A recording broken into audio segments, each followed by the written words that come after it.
Sorry. তারপরে So, ma'am আরেকবার review দিলে ভালো হতো। হ্যাঁ হ্যাঁ, আমি রিভিউতেই যাচ্ছি।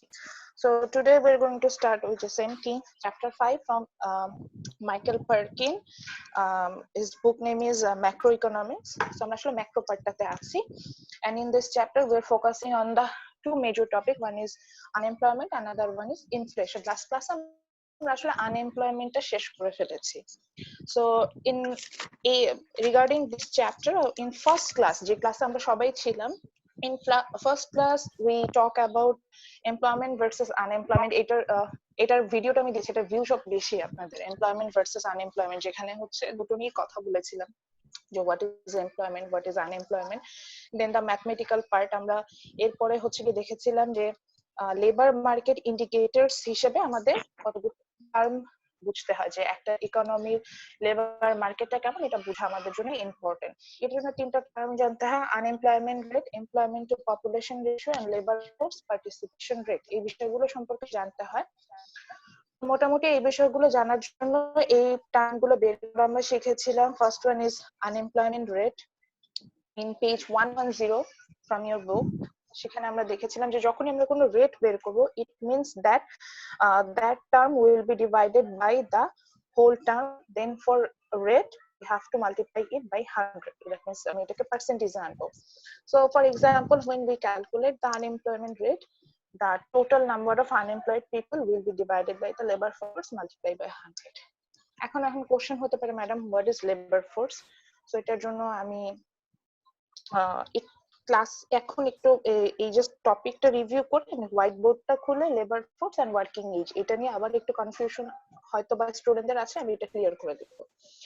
সো দেন হচ্ছে গিয়ে কোশ্চেন, দেন আমরা বের করেছিলাম এমপ্লয়মেন্ট রেট। এমপ্লয়মেন্ট রেট হচ্ছে সেম জিনিস, number of people employed divided by the total divided by the labour force multiply by 100, এভাবে এনেছিলাম। when we calculate the employment to population ratio, একই কথা, employment যেহেতু আনতে হচ্ছে, so the number of people employed এটার সাথে হচ্ছে working age population টাকে ডিভাইডেড দিয়ে multiply by 100, এখান থেকে পেয়েছিলাম।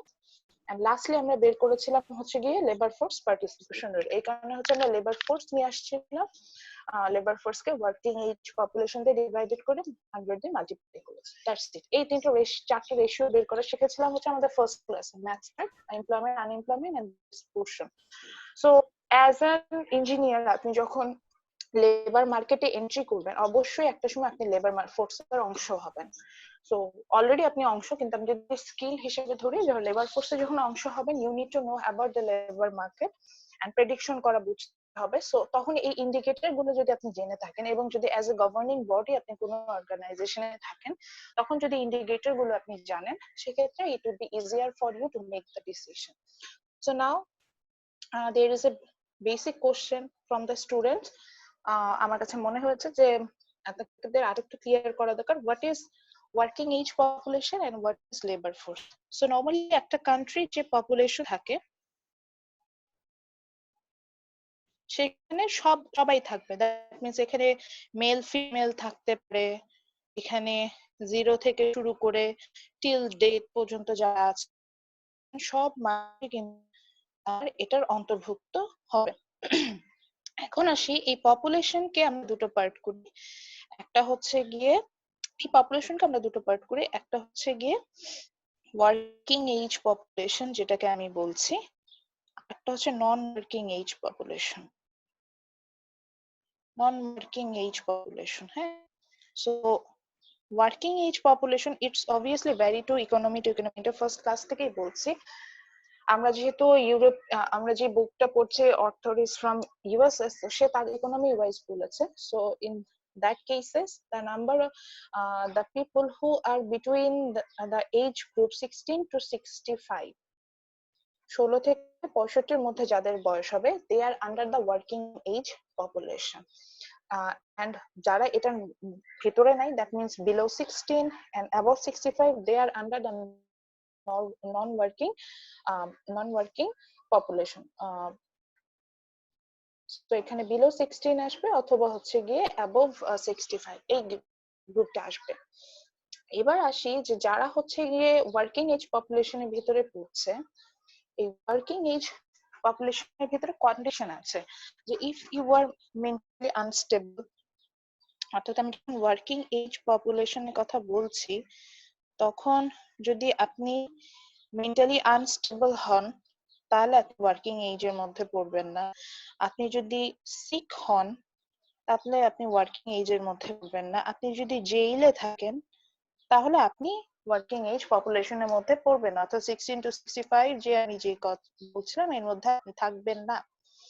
সো সিক হতেই পারে, আপনি হসপিটালাইজ, সেক্ষেত্রে আপনাকে আমি ওয়ার্কিং এজ, যদিও আপনার এজ ধরেন 16 আপ, আপনাকে আমি আনতে পারবো না। বা আপনি যদি কোনো কারণে জেলে থাকেন, জেলে থাকা বলে অ্যাকচুয়ালি বোঝাচ্ছে আপনি নন ইনস্টিটিউশনাল ওয়ার্ক করছেন যেটা কোনো ক্যালকুলেশন নাই, সো তখন হচ্ছে কি আপনাকে ওয়ার্কিং এজ পপুলেশন আমি আনতে পারবো না। So this is the point. Then working age পপুলেশনে দুটো পার্ট আছে, one is labor force, another one is non-labor force. So এই লেবার ফোর্সেই হচ্ছে গিয়ে আমরা number of employed and unemployed people, যেটা বারবার বলছি। এখন আপনি যদি স্কিলড হন, আপনার জব অপরচুনিটিস থাকে, আপনি ফুল টাইম বা পার্ট টাইম কোনো জব করছেন, then you are employed. And যদি আপনার ফুল টাইম বা পার্ট টাইম কোনো জব না থাকে দেন ইউ আর আনএমপ্লয়েড। এখন আনএমপ্লয়েড এমপ্লয় যাই হন না কেন আপনি লেবার ফোর্সের ভিতরে থাকবেন এন্ড ওয়ার্কিং এজ পপুলেশনের মধ্যে থাকবেন। এখন নন লেবার ফোর্সে কারা থাকবে? কিছু পার্সন আছে যারা আনস্কিলড, যেমন আপনাদেরকে এখন আমি নন লেবার ফোর্সের মধ্যে ক্যালকুলেশন করবো, বিকজ আপনি ওয়ার্কিং এজ পপুলেশনের মধ্যে আছেন কিন্তু এখনো লেবার ফোর্সে এন্ট্রি করেননি, কারণ আপনাদের লেবার ফোর্সে আসার জন্য যে স্কিলটা দরকার সেটা এখনো হয়নি। বা অনেকের আছে উইলিংনেস নাই, জব করার জন্য উইলিংনেস হচ্ছে, তো উইলিংনেস না থাকলে আসলে আপনাকে আমি লেবার ফোর্সের মধ্যে নিয়ে আসতে পারছি না, অপরচুনিটিস নাই, সো আমি আপনাকে লেবার ফোর্সের মধ্যে নিয়ে আসি, সো আপনি তখন নন লেবার ফোর্সে থাকবেন। So this is the basic thing. So তাহলে আসি পপুলেশনকে দুটো ভাগে ভাগ করবো, working age, non-working age. Working age means 16 to 65, and non-working age means below 16 and above 65 age.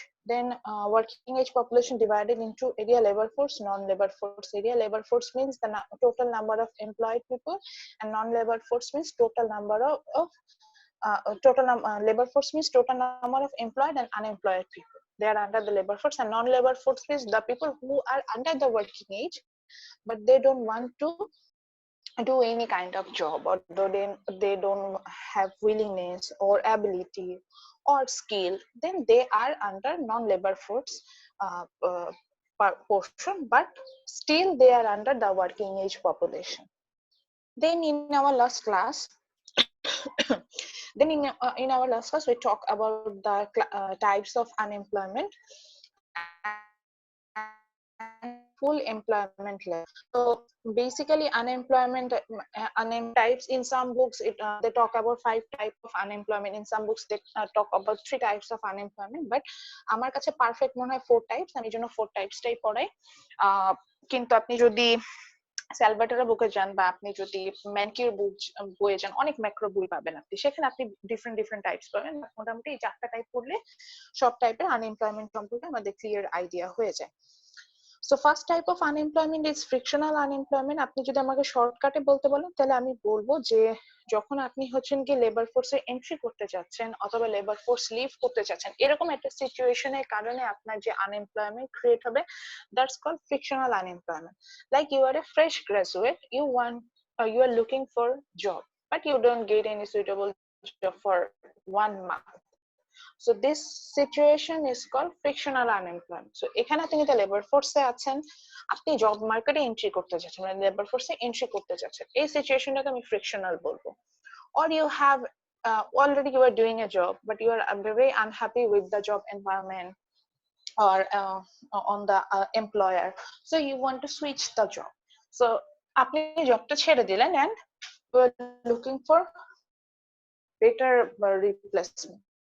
So this is called frictional employment. That means আপনি ফোর্সে labour কে করতে চাচ্ছেন বা লেবার ফোর্স থেকে লেবার ফোর্সে এন্ট্রি করতে চাচ্ছেন বা লেবার ফোর্সের ভিতরে আপনি হচ্ছেন গিয়ে মুভমেন্ট করতে চাচ্ছেন, অনগোয়িং কোনো মুভমেন্ট করতে চাচ্ছেন, তখন এটাকে আমি বলবো হচ্ছে কি ফ্রিকশনাল আনএমপ্লয়মেন্ট। খুব সুন্দরভাবে বইয়ে এটা ডেফিনেশন দেওয়া আছে, সো 113 পেজে এটা আছে, এটাকে আমরা বলবো হচ্ছে কি frictional unemployment. And for a dynamic economy it's a very normal thing that there will be always frictional unemployment. কখনই আপনি এটা জিরো পাবেন না।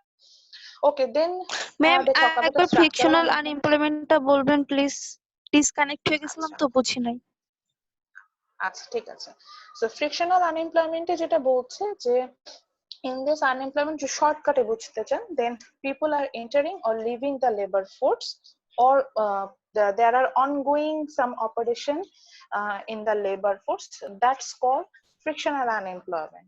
যে আপনি লেবার ফোর্সে এন্ট্রি করার চেষ্টা করছেন, অথবা লেবার ফোর্সটা লিভ করার চেষ্টা করছেন, অথবা একটা জায়গা থেকে আরেক জায়গায় সুইচ করতে অনগোয়িং কিছু প্রসেস থাকে। এই সিচুয়েশনে যে আনএমপ্লয়মেন্টটা ক্রিয়েট হয়, দ্যাটস কল্ড ফ্রিকশনাল আনএমপ্লয়মেন্ট। ওই যে বললাম যে আপনি ফ্রেশ গ্রাজুয়েট, এখন আপনি এক মাস ধরে এক মাস মানে একটা সার্টেন টাইম আপনাকে জব সার্চ করতে হবে, এবং এটার এই সময়টা হচ্ছে 4 উইকস বলে। সো 4 উইকস ধরে আপনি জব সার্চ করছেন, বাট দ্যাট মিনস আপনি লেবার মার্কেটে এন্ট্রি হওয়ার চেষ্টা করছেন, এখন পেলেন না, তখন যে আনএমপ্লয়মেন্টটা ক্রিয়েট হবে এটাকে আমি বলবো হচ্ছে কি ফ্রিকশনাল আনএমপ্লয়মেন্ট। অর আপনি একটা আনহ্যাপি জব করছেন, হয়তো জবটাতে আপনার পছন্দ না, আপনার যিনি এমপ্লয়ার তাদেরকে আপনার পছন্দ না, আপনার সাথে হয়তো বিহেভ তাদের ভালো না, অর ওয়ার্কিং এনভায়রনমেন্ট ভালো না, so you want to move. এই ক্ষেত্রে যে আনএমপ্লয়মেন্টটা ক্রিয়েট হবে সেটা হচ্ছে ফ্রিকশনাল আনএমপ্লয়মেন্ট। অর আপনি রিটায়ারমেন্ট এজে চলে যাচ্ছেন, সো এখন আপনি রিটায়ারমেন্ট এজে চলে যাচ্ছেন, এই জন্য আপনি জবটা লিভ করলেন, ছেড়ে দিলেন, এই সময় যে আনএমপ্লয়মেন্টটা ক্রিয়েট হবে এগুলাকে আমি বলবো হচ্ছে কি ফ্রিকশনাল আনএমপ্লয়মেন্ট। বুঝতে পারছি? মানে লেবার মার্কেটে এন্ট্রি জি করব, ম্যাম বুঝছি। অথবা মুভমেন্ট করব, অথবা লিভ করতে যাব, এরকম সিচুয়েশনে যে আনএমপ্লয়মেন্টটা ক্রিয়েট হবে that is frictional unemployment. And for a dynamic economy, যে ইকোনমিতে খুব গ্রোয়িং বা খুব ভালোভাবে কাজ করছে, এই ধরনের ইকোনমিতে frictional unemployment is a very common thing. যদি ফ্রিকশনাল আনএমপ্লয়মেন্ট না থাকে এবং একটা মিনিমাম লেভেল অফ আনএমপ্লয়মেন্ট থাকতে হয় একটা ইকোনমিতে, সো এটা থাকবেই, ফ্রিকশনাল আনএমপ্লয়মেন্টটা থাকবেই একটা ইকোনমিতে। Okay, then in the second type of unemployment is structural unemployment. So if there are any structural changes, অনেক সময় structural change হয় ইকোনমিতে, হ্যাঁ, so for that purposes the unemployment occurs, it's called structural unemployment. So structural changes means like for technological changes or international competition changes, or some kind of demand changes by the customer preference, or aggregate demand changes by the consumer. এরকম কারণে অনেক সময় একটা মার্কেটে changes আসে, এই চেঞ্জের কারণে যে আনএমপ্লয়মেন্টটা ক্রিয়েট হয় সেটাকে আমরা স্ট্রাকচারাল আনএমপ্লয়মেন্ট বলবো। ফর এক্সাম্পল একটু বোঝা গেল টেকনোলজিক্যাল চেঞ্জেস এর কথা দিয়ে আসি।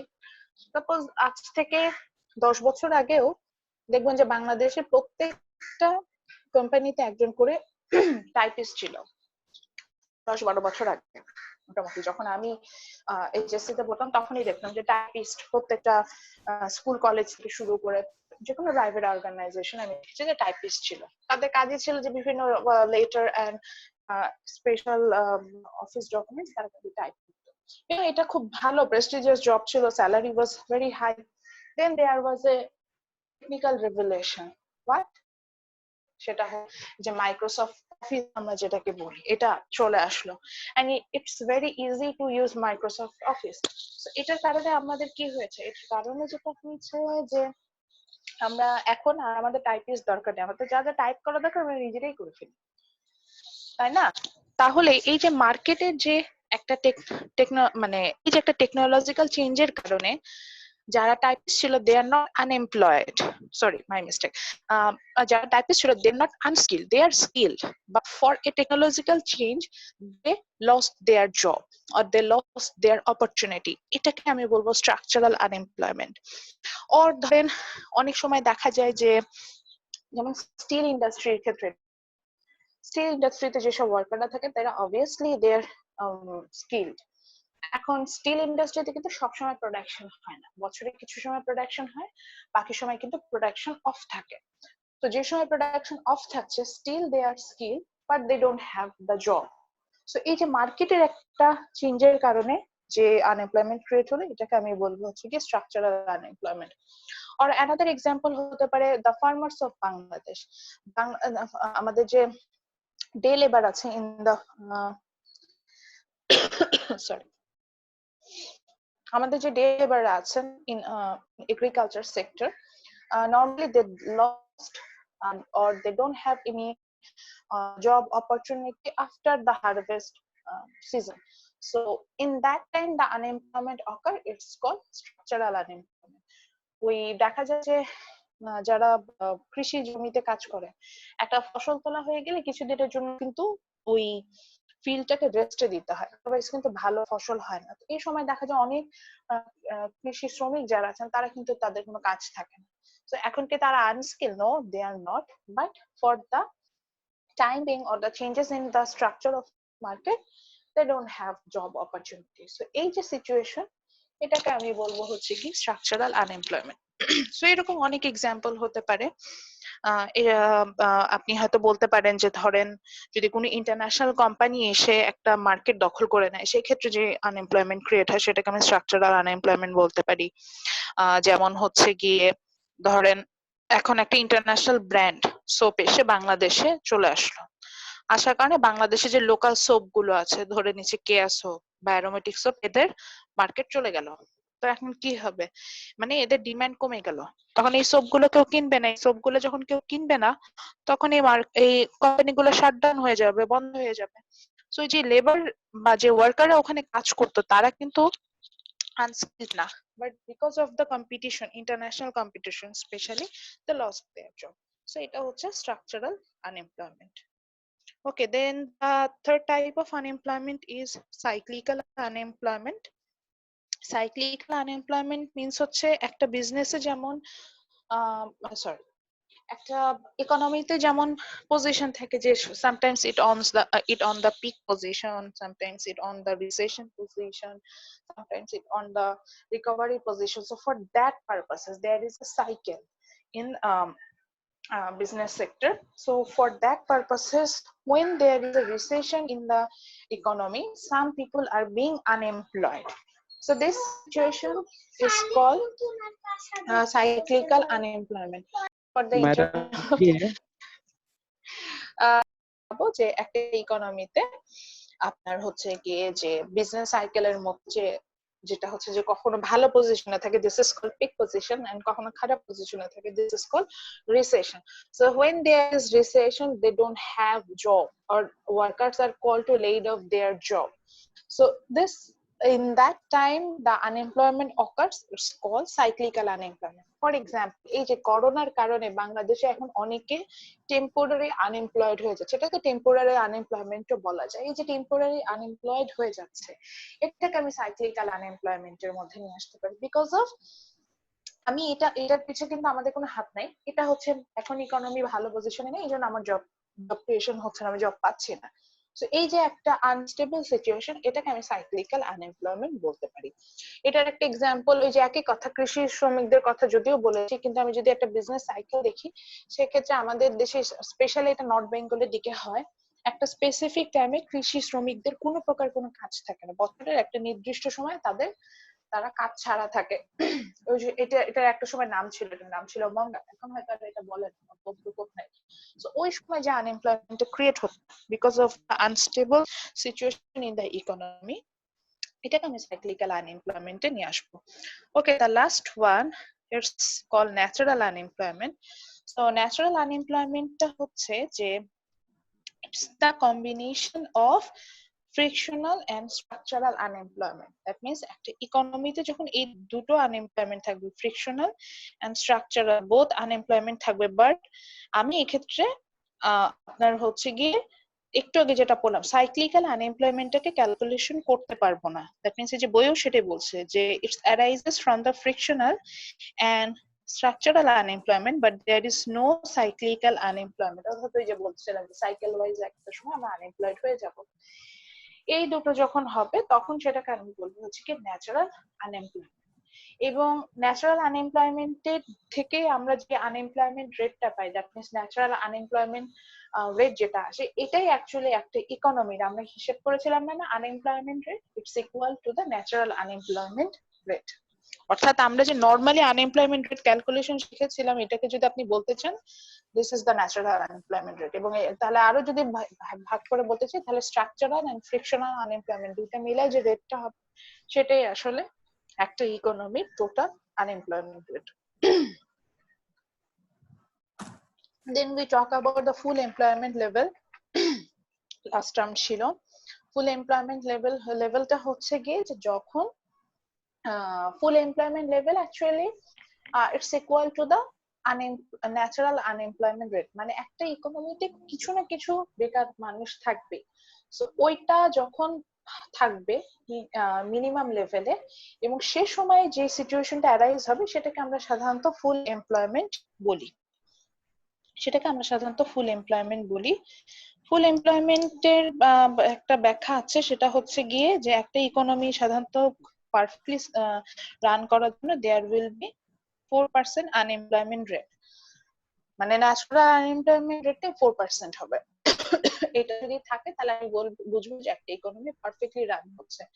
বিকজ সব সময় কিছু না কিছু মানুষ একটা জব থেকে আরেকটা জবে মুভ করবে, মানে ফ্রিকশনাল আনএমপ্লয়মেন্ট থাকবে, কিছু স্টুডেন্ট থাকবে যারা জব মার্কেটে এন্ট্রি করার চেষ্টা করবে, কিছু পিপল থাকবে যারা জব মার্কেটে এক্সিট করার চেষ্টা করবে, ডিমান্ডের কারণে কিছু জব চেঞ্জ হয়ে যাবে, স্ট্রাকচারাল আনএমপ্লয়মেন্ট। এই যে এই জিনিসগুলো, মুভমেন্ট গুলো একটা ইকোনমির পার্ট। এই কারণে যখন একটা ইকোনমিতে ন্যাচারাল আনএমপ্লয়মেন্ট রেট অ্যারাইজ হয় সেটাকে আমরা ফুল এমপ্লয়মেন্ট লেভেল বলে থাকি। So that's it. এগুলা হচ্ছে আমরা লাস্ট ক্লাসে স্টাডি করেছিলাম। প্রশ্ন হচ্ছে যে ম্যাডাম এখান থেকে আমরা কোশ্চেন কিভাবে বুঝবো যে কি কি আসতে পারে, যেন আমি বলেছিলাম যে আমরা রিভিউ কুইজটা দেখবো ফ্রম পেজ 115। 115 পেজ আপনারা কোশ্চেন গুলো পাবেন, রিভিউ কোশ্চেন যেগুলো আমাদের ছিল সেখানে আমি বলেছিলাম যে সরি, সো সেখানে আমি বলেছিলাম হচ্ছে গিয়ে কোশ্চেন 2 এন্ড কোশ্চেন 3 এটা একটু ফলো করতে, and 4, 5 এটা যেটা হচ্ছে যে এটা হচ্ছে আমরা যেটাকে বলি CO3 টাইপের কোশ্চেন করা, সিওপিএমএ টাইপের কোশ্চেনের জন্য আমরা 4, 5 এ যাই। তো এটা আসলে জাস্ট ঘুরিয়ে প্রশ্নটা করা যায়, আনএমপ্লয়মেন্ট লেভেলটা কিভাবে কাজ করে বা ন্যাচারাল আনএমপ্লয়মেন্ট কেন 4% হওয়া দরকার বা কেন, এইসব নিয়ে কোশ্চেন গুলো আমরা সাধারণত এখান থেকে করতে পারি। মেইনলি ফোকাস যদি করেন 2, 3 এর উপরে তাহলে মোটামুটি অ্যান্সার করতে পারবেন। সো এই ছিল হচ্ছে কি আমরা আনএমপ্লয়মেন্ট পার্ট থেকে যেটা স্টাডি করে ফেলেছি। সো অ্যাজ অ্যান ইঞ্জিনিয়ার, আপনারা যেহেতু ইঞ্জিনিয়ার সেখানে আমাকে অবশ্যই বলতে হবে, so as an engineer when you enter to the labour force, মানে আমি বলছি যে আপনাদের যখন জবটা হবে, আপনি যখন স্কিলড হবেন, তখন কিন্তু you need clear idea about labour force, labour market and other things. So তখন যদি আপনি লেবার ফোর্স নিয়ে নাই বুঝেন, কিভাবে লেবার ফোর্স আপনি এন্ট্রি হলেন বা কোন ধরনের আনএমপ্লয়মেন্ট, এবং যদি প্রেডিকশন না বুঝেন, ন্যাচারাল ফুল এমপ্লয়মেন্ট লেভেল এই বিষয়গুলো যদি না বুঝেন, then it will be tough for you to get all those things. So as এই জন্য হচ্ছে গিয়ে আমরা ইঞ্জিনিয়ারিং ইকোনমিক্স যখন পড়ি, এটার একটা পার্ট হিসেবে আনএমপ্লয়মেন্ট এই পোর্শনটাকে আমরা খুব ইম্পর্টেন্স দিই এবং এখান থেকে স্টাডি করি। ওকে, সো দেন আমাদের আজকের যে টপিকটা আমরা নতুন করে স্টার্ট করব, it's about inflation. In Bangla it's called মূল্যস্ফীতি, and the opposite of the inflation is called deflation. So আমি একটু সবাইকে বলবো একটা খাতা নেন, আমি ইনফ্লেশনের ডেফিনেশন দিব। সো এটা হচ্ছে লিখতে হবে। সো লেখেন, ইনফ্লেশন means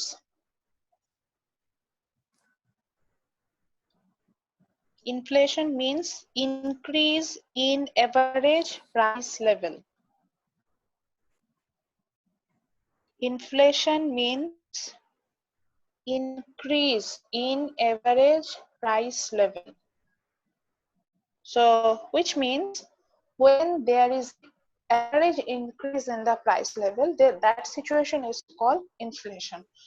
অর্থাৎ মূল্যস্ফীতি বলতে আমরা এটা বুঝতে পারছি যে গড়ে যখন inflation, INFLATION, inflation means MEANS means increase. Inflation means increase in average price level. Inflation means increase in average price level. So মূল্যস্ফীতিটা বলতে বোঝাচ্ছে যে গড়ে যখন দাম স্তরটা বাড়বে, গড়ে প্রোডাক্টের দাম যখন বাড়বে তখন এই সিচুয়েশনটাকে আমি ইনফ্লেশন বলবো। আর গড়ে যখন জিনিসপত্রের দাম কমবে তখন এটাকে আমি ডিফ্লেশন বলবো। The opposite of inflation is deflation. So এটার হিসেবে একটু বুঝাই বলি যে ইনফ্লেশনটা অ্যাকচুয়ালি কি। তো সাপোজ আমি ধরে নিচ্ছি Bangladesh present inflation rate is suppose it's 5%. So if the inflation rate is 5%, it means the product which price was 10 টাকা, suppose ধরে নিলাম একটা পেন কিনেছি, এটার প্রাইস গত বছর ছিল 10 টাকা। So now when there is 5% inflation rate, it means its price will increases by the 5%. So 10 টাকার 5% means 1.5. So in total 11.5. So same পেনটা আপনাকে হচ্ছে 11.5 টাকা দিয়ে 2020 তে কিনতে হবে। ঠিক একই ভাবে আপনি বললেন যে ম্যাডাম যদি আমি পেন না কিনে ধরেন সাপোজ পেন না কিনে 1 কিলো রাইস কিনছি, একই ভাবে আসবে ধরেন 1 কিলো রাইসের দাম লাস্ট ইয়ার ছিল 50 টাকা, এখন আমার 5% ইনফ্লেশন রেট আসলো, তার মানে 50 টাকা 5% বাড়বে। সো এটা হয়ে যাবে তখন 50 টাকার 5% মানে হচ্ছে কত, 2.5 টাকা দাম বাড়বে। সো এটার দাম হবে হচ্ছে গিয়ে 50, এটার দাম হবে 52.5 টাকা। এই যে 5% হারে বৃদ্ধি পাওয়ার কারণে 50 টাকা চালের দাম 52 টাকা সামথিং হয়ে গেল। এই যে গড়ে প্রত্যেকটা প্রোডাক্টের দাম বাড়ছে, এটাকে আমি বলছি হচ্ছে গিয়ে ইনফ্লেশন।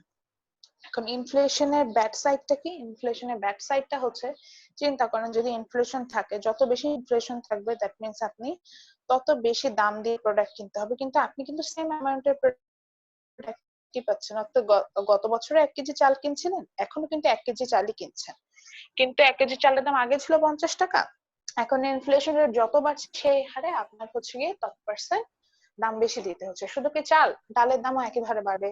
যত প্রোডাক্ট আপনি কনজিউম করবেন, সার্ভিস আপনি ধরেন হেয়ার কাট নেবেন, দ্যাটস এন সার্ভিস, সেটা তো কিন্তু ইনফ্লেশন অ্যাডজাস্ট করে দামটা বাড়তে থাকবে। সো আমাদের প্রত্যেকটা প্রোডাক্টের জন্য একই পরিমাণ প্রোডাক্ট হয়তো আমরা কনজিউম করব, but we have to pay more, which means suppose আমি এটাকে যদি একটা ইকুয়েশন আকারে দেখাতে চাই, আপনার ইনকাম তো কনস্ট্যান্ট না, y means income, so your income is, আপনি জানেন যে আপনার ইনকাম তো কনস্ট্যান্ট, ইনকামে কোনো চেঞ্জেস নাই। তো যখন ইনফ্লেশন হচ্ছে আপনার যেটা হচ্ছে ইনকামে যেহেতু চেঞ্জেস নেই, এটা বার দিয়ে দেখালাম, বার সাইন বলতে বোঝায় হচ্ছে কি কনস্ট্যান্ট। আপনার ইনকাম তো আর বাড়ছে না, ইনফ্লেশন বাড়া মানে কিন্তু ইনকাম বাড়া না, তো আপনার ইনকামে কোনো চেঞ্জেস নাই, বাট আপনার যখন ইনফ্লেশন বাড়ছে আপনার প্রত্যেকটা প্রোডাক্ট কিনতে বেশি বেশি খরচ করতে হচ্ছে, তার মানে আপনার কনজাম্পশন এক্সপেন্ডিচার আমরা যেটা বুঝেছি খরচ, সেটা বাড়ছে। সো আগে ধরেন আপনি আর্ন করতেন 100 টাকা, 100 টাকা আর্ন করে সব মিলাই কিনে টিনে আপনার হয়তো 90 টাকা খরচ হতো, 10 টাকা যদি বেঁচে থাকে আপনি কি করবেন, এটা সেভ করবেন না? কিন্তু এখন যদি ইনফ্লেশন বাড়ে, আপনার তো আর্নিংস 100 টাকাই আছে, ইনফ্লেশনের কারণে কি আপনি 90 টাকা সবকিছু কিনে শেষ করতে পারবেন? অবভিয়াসলি না, আপনার আরো বেশি টাকা লাগছে। আর দেখা গেল যে আপনার এখন কিনে শেষ করতে সব প্রোডাক্ট মানে যা আপনার কনজাম্পশন ছিল সেটা শেষ করতে আপনার 95 টাকা লাগছে, তাহলে কি হচ্ছে, আপনার সেভিংস কমে যাচ্ছে না? সো যখন ইনফ্লেশন বাড়ে আমাদের কনজাম্পশন বাড়ে, মানে আমাদের কনজাম্পশন এক্সপেন্ডিচার বাড়ে, সো দ্যাট সেভিংস ফলস। তো সেভিংস যখন ফল করে, সেভিংস ফল করলে which means আপনার কাছে টাকাই নাই, আপনি কি নতুন করে ইনভেস্টমেন্টে নেবেন? না, তখন কিন্তু ইনভেস্টমেন্টও ফল করবে। ইনভেস্টমেন্ট যদি ফল করে এটার কি হবে, এটার মানে হচ্ছে কি একটা ইকোনমিতে নতুন করে কেউ ইনভেস্ট করবে না, যত বেশি ইনভেস্টমেন্ট হয় তত হচ্ছে জব অপরচুনিটি ক্রিয়েট হয়। সো ইনফ্লেশন হাই হওয়া মানে হচ্ছে গিয়ে ইনভেস্টমেন্ট পোর হয়ে যাচ্ছে, investment poor means there is no new job opportunity, that means unemployment rate will be high, বেকারত্বের হার বাড়বে। তো আমরা মনে হয় একটা প্রিন্সিপাল পড়েছিলাম which was our 10th principle in economics, that was society make trade off between unemployment and inflation। এই যে এই বিষয়টা আসে যে there is a negative relationship between inflation and unemployment। so যদি ইনফ্লেশন হাই থাকে তার মানে একটা ইকোনমিতে বেকার মানুষের সংখ্যা বাড়বে, আর ইনফ্লেশন রেট যদি উল্টা বলছি, ইনফ্লেশন রেট যদি হাই থাকে তাহলে একটা ইকোনমিতে আপনার হচ্ছে গিয়ে আনএমপ্লয়মেন্ট রেটটা লো হবে। সো সে কারণে যেটা হচ্ছে যে সেক্ষেত্রে কিছু মানুষ জব পাবে, আর যদি ইনফ্লেশন রেট লো থাকে তখন আবার হচ্ছে কি আনএমপ্লয়মেন্ট রেটটা হাই, আনএমপ্লয়মেন্ট রেটের কথা বলছে, আনএমপ্লয়মেন্ট রেটটা হাই হয়ে যাবে। তো তখন দেখা যাবে যে মানুষজনের ক্ষেত্রে জবটা পাচ্ছে না। সো এটা নিয়ে আমি আরো একটু ডিটেল আলোচনা করব, সেটা হচ্ছে আরো একটু ইনফ্লেশন ডিফ্লেশন নিয়ে বুঝে নিই তারপরে। সো দেন আসে হচ্ছে কি topic deflation. Deflation means decrease in average price level, which means একইভাবে একটা পার্সেন্টেজ একটা ওদের প্রাইস লেভেল ফল হবে। সো যদি একটা কান্ট্রি ডিফ্লেশন হয় 5%, ইট মিনস আপনার প্রাইস লেভেল 5% আরে কমতে থাকবে। সো এরপরে আমরা যেটা শিখবো সেটা হচ্ছে গিয়ে to calculate the inflation rate. So inflation rate ক্যালকুলেশনের জন্য আসলে আমাদের একটা টপিক বুঝতে হয়, which is consumer price index. Consumer price index এটা বোঝার পরে আমরা যখন কনজিউমার প্রাইস ইন্ডেক্স ক্যালকুলেশন করা শিখবো, সেখান থেকে হচ্ছে গিয়ে এই যে আমি যাচ্ছি, এই যে টেবিল 5.1 এ কনজিউমার প্রাইস ইন্ডেক্স ক্যালকুলেশন দেখিয়েছি। সো এটা যখন ক্যালকুলেশন করা শিখবো, after that we can calculate the inflation rate. একটা ইকোনমিতে ইনফ্লেশন কতটুকু থাকে সেটা ক্যালকুলেশন করা শিখে যাব।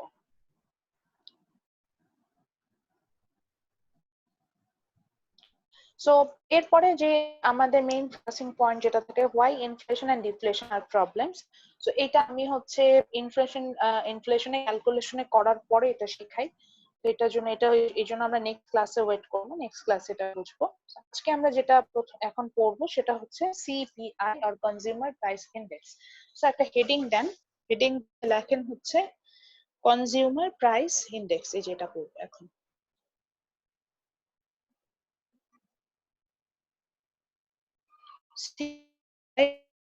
price.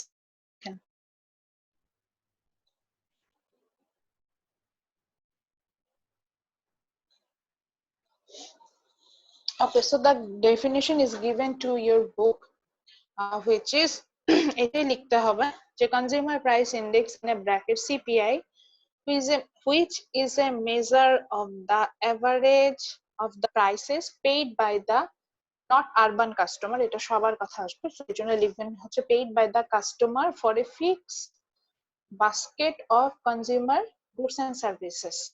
So ডেফিনেশনটা আগে লিখেন, যেহেতু আমি ডেফিনেশনটা বই থেকেই দিচ্ছি, তারপরে আমি একটু ক্লিয়ার করে বলবো যে এখানে আসলে কি বলছে, একটু হাইলাইট করে দেখাচ্ছি কতটুকু অংশ ডেফিনেশন আসবে। হচ্ছে রাইট ডাউন করো,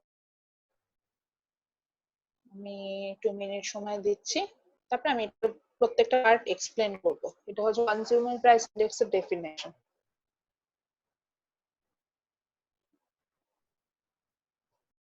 কি ডেফিনেশনটা লেখা হয়েছে?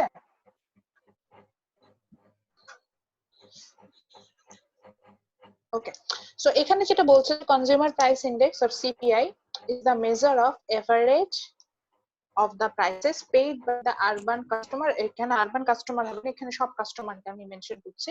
So paid by the customers for fixed basket of consumer goods and services. So first of all, I think you know that what is goods and services. এখন বুঝি হচ্ছে ফিক্সড বাস্কেট বলতে বুঝে, fixed বাস্কেটের আরেকটা নাম হতে পারে এটা মার্কেট বাস্কেট বলি। সো মার্কেট বাস্কেটের জন্য যে এখানে একটা মার্কেট বাস্কেট দেখানো আছে, এটা ইউএস এর মার্কেট বাস্কেট। সো একটা ইকোনমিতে একটা এভারেজ আমরা মার্কেট বাস্কেট তৈরি করি, মানে একটা ঝুড়ির মতো আমরা চিন্তা করি যে একটা এটা কান্ট্রি টু কান্ট্রি ভ্যারি করবো, যে আমি ধরেন বাংলাদেশে আমাকে বেঁচে থাকতে হলে এক বছরে কি কি প্রোডাক্ট কনজিউম করতে হবে, অবভিয়াসলি ডেইলি নেসেসারিজ হবে, এখানে কোনো লাক্সারি প্রোডাক্ট আসবে না।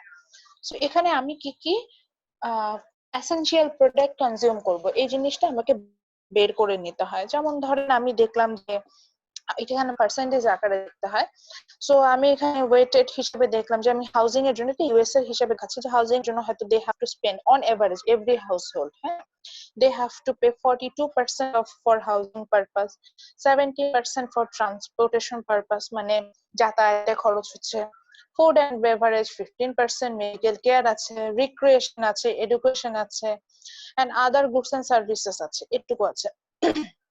এখন সাপোজ যদি ধরেন বাংলাদেশের মার্কেট বাস্কেট আমি মেক করতে যেতাম, সেখানে হাউজিং এর জায়গায় অনেক, হাউজিং এর থেকে ট্রান্সপোর্টেশন অনেক বেশি আসতো, যেটা আমাদের যাতায়াতে অনেক বেশি খরচ হয়। তারপরে হয়তো মেডিকেল কেয়ারে কম আসতো, কারণ আমরা দেখা যায় ডক্টরের কাছে কম যাই।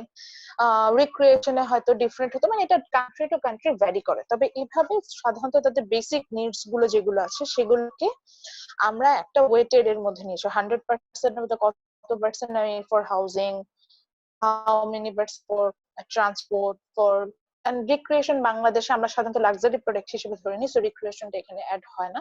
তো এভাবে একটা ইকোনমির মার্কেট বাস্কেট তৈরি করা হয়। এটাকে আমরা বলছি হচ্ছে fixed basket of consumer goods and services. So এভাবে পার হাউসহোল্ড এভারেজে প্রত্যেকটা মার্কেট বাস্কেটের জন্য যে টাকাটা খরচ করবে, that's called your CPI or consumer price index. আবারও মেনশন করছি যে একটা ইকোনমিতে যত হাউসহোল্ড আছে তারা এভারেজে যে মার্কেট বাস্কেটটা আছে সেটার জন্য যে অ্যামাউন্টটা তারা পে করছে অ্যাভারেজ কনজাম্পশনের জন্য, সেটাকে আমরা বলছি সিপিআই। এখন আপনি বলতে পারেন যে বাংলাদেশে যে ক্যালকুলেশনে বাংলাদেশে হয়তো সিপিআই তে রিক্রিয়েশন আসবে না, মার্কেট বাস্কেটে রিক্রিয়েশন আসবে না। আমরা রিক্রিয়েশন, আমরা মুভি থিয়েটার ওইভাবে যাই না, গ্রামে তো যাওয়ার প্রশ্নই আসে না ঢাকার বাহিরে। আমরা হেলথ কেয়ারে খুব বেশি স্পেন্ড করি না, বাট আমাদের অনেক বেশি স্পেন্ড করতে হয় ফুডে, অনেক বেশি স্পেন্ড করতে হয় ট্রান্সপোর্টেশনে, সো আমাদের সেভাবে আসবে। আমরা আদার্স গুডস, যে আমরা কোনো দামি পোশাক পরি না বা আমরা খুব দামি কোনো ইলেকট্রনিক্স গ্যাজেট ইউজ করি না, তো সেখানে কিন্তু আদার্স এগুলো আসবে না। সো এগুলো হচ্ছে গিয়ে এইভাবে একটা সিপিআই আমরা মেক করি। সিপিআই মেক করার পরে সিপিআই বাস্কেটটা দেওয়া থাকলে দেখা যায় যে সেখান থেকে আমরা খুব সহজে সিপিআই ক্যালকুলেশন করতে পারবো।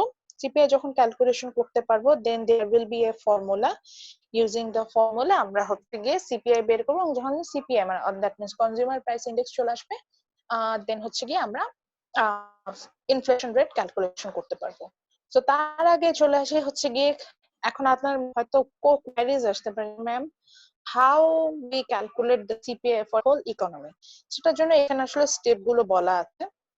একটা গভর্নমেন্ট বা একটা ইকোনমিতে কিভাবে সিপিআই ক্যালকুলেশন করা হয়, এই কারণে প্রথমে যেটা করে যে বলছে যে selecting the CPI basket, that means according to the type of that economy we find out the CPI basket, কোন কোন প্রোডাক্ট আমি কনজাম্পশন যাচ্ছে, ফুড কতটুকু খাচ্ছি।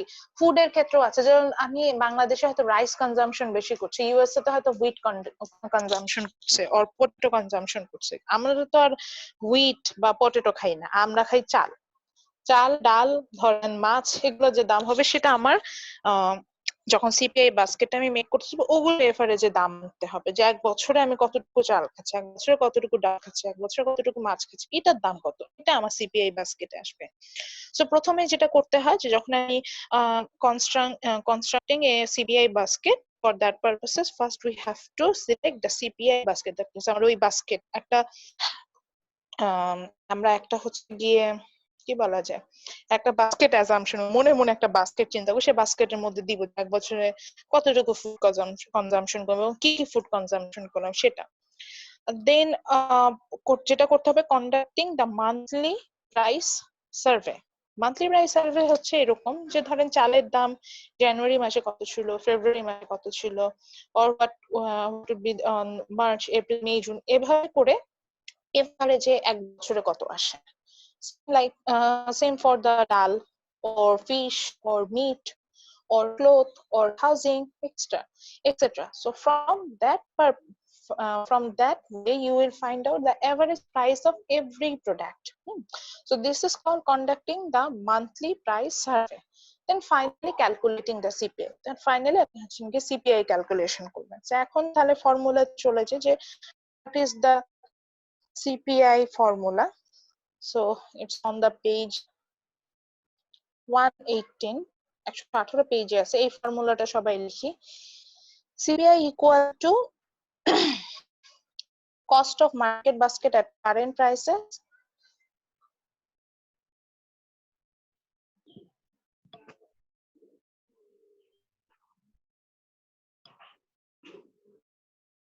CPI, consumer price index, is equal to cost of market basket at current prices divided by cost of market prices at base period prices. যদি এভাবে না লিখতে চান আসলে যেটা বোঝাচ্ছে যে CPI means cost of market basket at current year, এটা কি বলছে current prices, and cost of market basket at base year. Base year আমরা এখানেও পাবো আগের মতো, কারেন্ট ইয়ারও আসবে বেজ ইয়ারও আসবে, মাল্টিপ্লাই বাই 100.